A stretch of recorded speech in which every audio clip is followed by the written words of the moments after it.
Ngayon po, nanako tayo sa mga pangako po ng ating Panginoon Diyos na buhay. Ipagpumas po kami sa akin sa tingnan po ng mga awit. Kapitulo 7:28, versikulo 1 hanggang 4. Sabi po dito, mapalad ang bawat tao na kay Yahweh ay may takot. Ang maalab na naising sumunod sa kanyang utos. Kakainin niya ang bunga ng kanyang pinaghirapan. Ang taong ito'y maligaya at maulad ang pamumuhay. Sa tahanan ang asawa ay parang ubas na mabuga at bagong tanim na ulibo sa mayapag ang anak niya. Ang sino man kung si Yahweh buong pusong susundin, buhay niya ay unlad at laging pagpapalagi. Napagpapalagi ng buhay ng Diyos. Amen. Mapala na po ang taong may takot sa Diyos at ang maalam na naisin sumunod sa kanyang utos.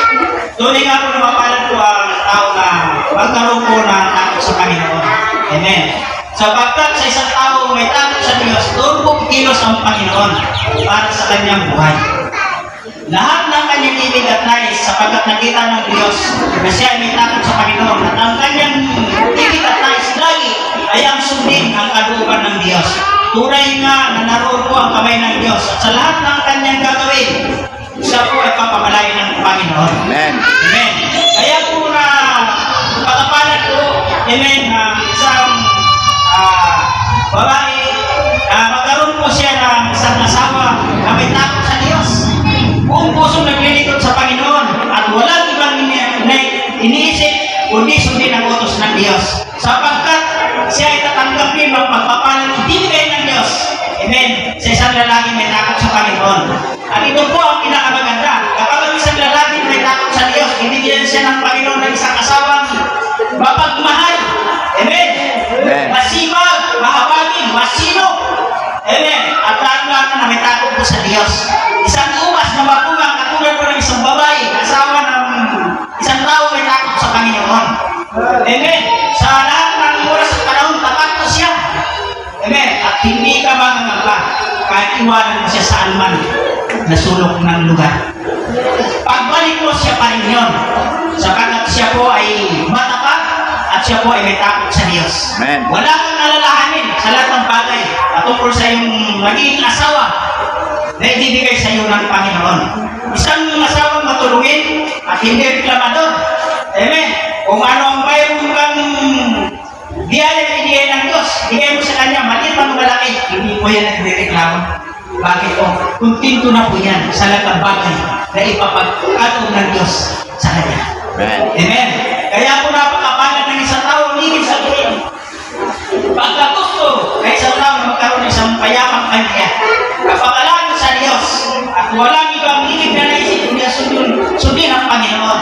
Bibigyan siya ng asawa na napakaganda. Hallelujah.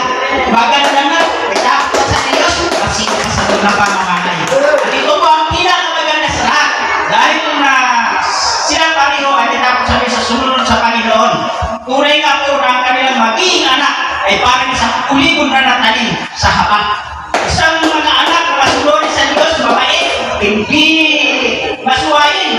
Amen. Pero ang tagay si Sumalit naman, amen. Lahat ng narito, ang mga anak po niya ay bababay. Amen. Ang mga anak po niya ay matulungin sa magulang. Amen. Hindi masuwain. Masisipal. Bukas ang pagdan. Amen. Uunahan sa pagwalis sa loob ng tahanan, sa paghingi ng tahanan. Uunahan sa paglaban, malabahin. Bababay po ang mga anak. Amen. Nang mag-asawang nasa Panginoon. Amen. Kumalagpag nga po bababay ang anak ng Diyos. Amen. Yan po ang ibigay ng Panginoon. Ito po ang napakaganda na isaya. Nasa kapa na kapag mayroong isang mga mataan na naglilingkod sa Panginoon, lalo sa mga lalaki. Sikapin kumunan nyo na karoon kayo ng talagang banal na pagkatakot sa Panginoon. At naisip nyo lagi sa kalooban ng Panginoon. Di ba, sinabi ko ng mga awit at December verse 4, amen, hanapin mo kay Yahweh ang kaligayahan at ang pangarap ko yung mga kanta. Tunay nga po kung magpakalali mo na kayo sa Diyos at sundin ang Panginoon. Bibigyan kayo ng Diyos na mga kapartner na may takot sa Panginoon. Hallelujah! Mga kapartner na masisipag, hindi pabigat. Amen! Mga partner na talagang handa. Amen! Na sumama hanggang sa hirap at ginhawa. Amen! At magkagayon, kapag ganyan po ang magiging sitwasyon ng buhay po ng isang babae at isang lalaki, tunay nga po na magkakaroon po sila ng pamilya na isang pamilyang mamayapa na may kasaganaan.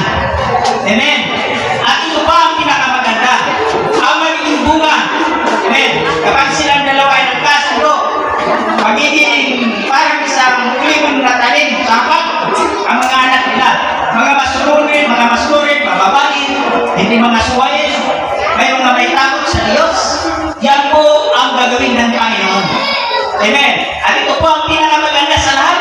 Amen. Na kapag parehas kayong lalaki babae na naglilingkod sa Panginoon, pinagtagpo kayo ng Diyos. Amen. Hindi magkakaroon po ng kaguluhan sa loob ng tahanan. Pagkabahagi. Amen. Hindi katulad ng halimbawa, nagkaasawa. Ang isa ay naglilingkod sa Panginoon. Yung isa naman ay dapat nalilingkod sa Diyos. Magkakaroon po yan ng kaguluhan sa loob ng tahanan sapagkat magkakaroon po yan ng separasyon.